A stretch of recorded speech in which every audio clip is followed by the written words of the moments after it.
Daniel had asked me to kind of speak about challenges and pain. I have just completed this past Friday what I will call now the inaugural Challenge Adversity, which, as I mentioned back in June, I was let go from my last nonprofit management, which was the career path I had been on for 25 years.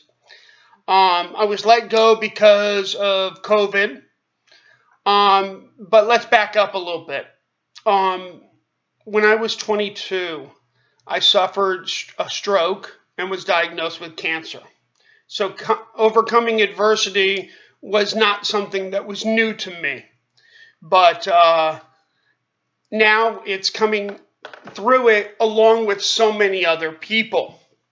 Um, in my case, this year, and what really got me moving in this direction was having that comeback challenge where I was home and I wasn't doing anything anyways. So, TR, here I come. Um, and then later in the month, we started really dealing with issues of racial injustice, especially here in America. And because of my cancer and my chemotherapy, uh, I was not able to have natural children. I have two wonderful children that I got through the world of adoption. Um, with the killing of George Floyd, um, everything kind of blew up here in America with racial injustice. And an ideal that my career path had led me to, many of the jobs had been within Judaism and the Jewish tradition. And one of the things that Judaism teaches is tikkun olam, to repair the world. And if you were to go to hugsofhealing.com, you would see the homepage says, in the fragile world in which we live, we all deserve hugs of healing. So basically what I was doing was I was taking the 25 years of strategic planning and marching boards towards a communal vision, and I was shifting that to core values, belief structures, and marching individuals to individual happiness, to being better today than they were yesterday, and so forth. I blended the nonprofit mentorship with the life coaching. I'm also a California State Notary Public and a minister for life cycle events. So I have a chance to operate these four different roles under a heading of Hugs of Healing. And this past week, I mentioned Challenge Adversity. This was my first attempt at putting something on for the outside public to expose them to what it was I was doing, and to get the people that were on the periphery, on the fence as to what I was doing, to buy in and understand the lessons that we have all been speaking about, learning, but the others don't necessarily know. So giving a chance to a small but mighty group of individuals to really learn and be guided. I brought in experts in different subjects. We had people in all four continental U.S. time zones.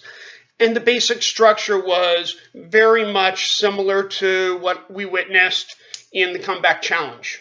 An hour and a half a day of really just learning, guiding, and more importantly, sharing with one another.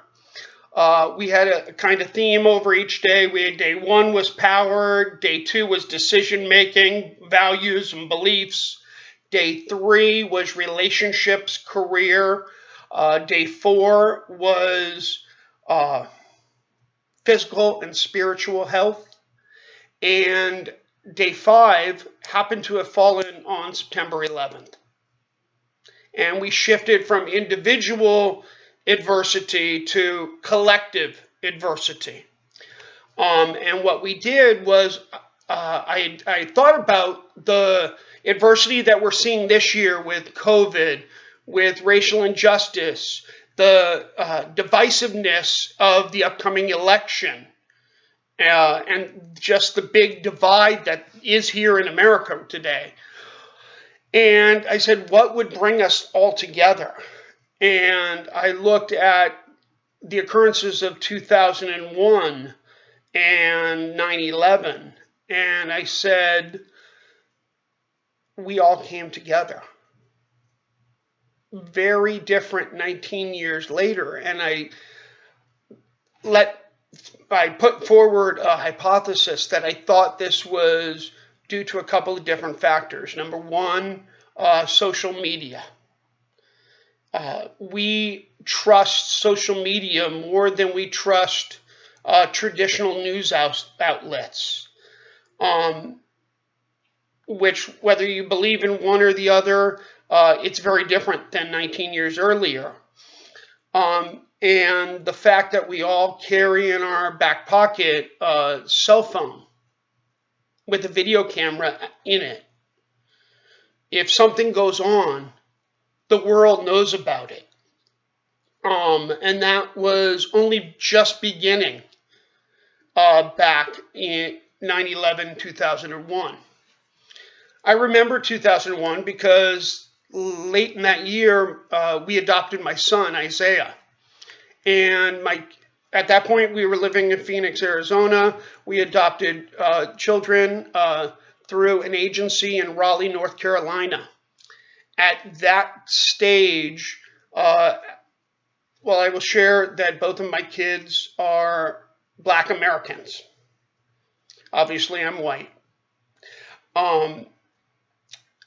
That phone call into me was there were no blacks willing or registered to adopt in the state of North Carolina, and there were no whites or other races willing to take on what they called the burden of raising a black child. And I don't think it took me more than about 2 seconds to respond. And I responded, their burden is my blessing. And hence my family was born. The first flight post 9/11 that I took was to pick up my son. My son now lives in Minnesota. He's a junior A hockey player. My next flight, even during COVID, is going to be going out to Minnesota to see his opening games of the season, tail end of this month. But coming off of this last week, I really decided that challenge adversity isn't a one-time event, because I can tell you that the people that came, I've had great testimonials and great feedback from. But for me, I learned from them. And that's what this whole self-help is all about. It's what Tony teaches. Surround yourself with people that you want to aspire to be. With that said, UPW Sunday, we all remember the doctor's speech on that last day. To be honest with you, it didn't resonate with me. I felt it was a little dry, and his inflection wasn't going up. He was sitting still. And I toggled from the Zoom room over to the Facebook group that was created for the UPW group. And I saw that there was a group being put together in Los Angeles for Mastery University, for the Date with Destiny, Wealth Mastery, and Life Mastery. And it was a collective of 18 of us that came together. The reason I share this is that is my peer group today. Those people are on a text chain with me. A day doesn't go by that my Facebook doesn't get hit up or my text doesn't get hit up by one of those peers. Um, so Date with Destiny isn't until December, but we lucked out. One of our attendees also had a ticket for Business Mastery, and she included all of us in that. And that program, I don't know if any of you were at the Business Mastery Virtual that was a couple weeks back. Another phenomenal session with him, the 5-6 days. But I wanted to share, what is the mission of Hugs of Healing? The mission of Hugs of Healing is to inspire individuals to live life beautifully while dealing with the adversity of daily life, medical traumas, and personal challenges. So I want to turn it back over to you guys, but I want you guys to think about the fact that when you see a problem, when you see pain, when you see a challenge, take a moment and think of that challenge as a blessing, and then figure out where your next step is. I want to thank you, Danny, for having me today. And if there's any questions, I'd be happy to answer those.